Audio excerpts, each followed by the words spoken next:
Years and years ago I was a potter, and it was the forms in pottery that really interested me, and I can see that there's a relationship with wood turning.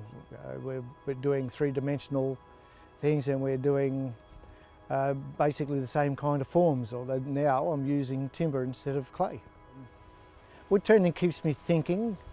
Wood turning keeps, it's my passion, it's built into a passion. And they say if you do something you're passionate about, you'd never work a day in your life.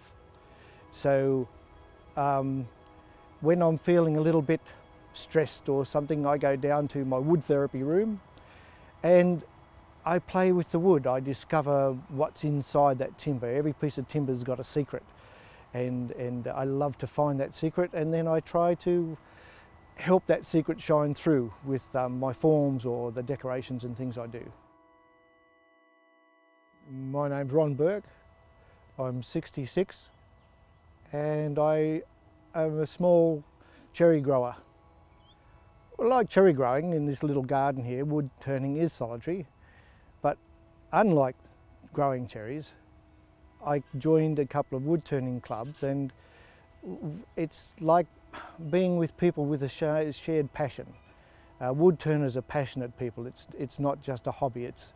It becomes a way of life.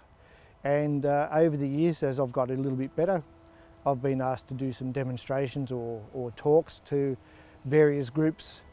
And when we go to our club,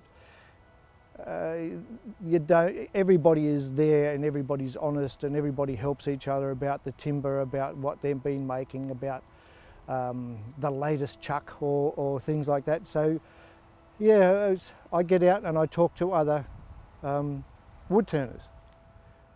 Well, I start off looking for timber, and I collect all sorts of bits and pieces, and then I look for things to make that are a little bit different, something that I can learn from each time. Part of the joy of wood turning is it's a lot to do with problem solving. If you've got cracks, or you've got tricky grain, or you've got a different way to mount your piece onto the lathe, and then I look at it like each piece I make is a new canvas. So, and then I can do things with that canvas. I add paint, or I carve, or I do various designs, pierce. Well, like I say, it's my wood therapy room. I open up my shed door and I walk in, and I'm in another zone, I'm in another place where I know everything. I know every piece of wood that's in there, and I've got half-made things all over the place. They're like, I can look at one and say, well, I'm not ready for you yet, or I'll come back to that, or I go in there with excitement with this new piece of wood that I've got. Most people walk in my shed and think, oh my goodness, how can you work in here? I can work in there because I leave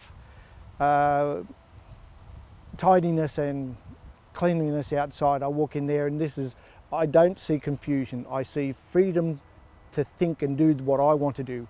I haven't got the constraints of putting everything back. So it's my shed.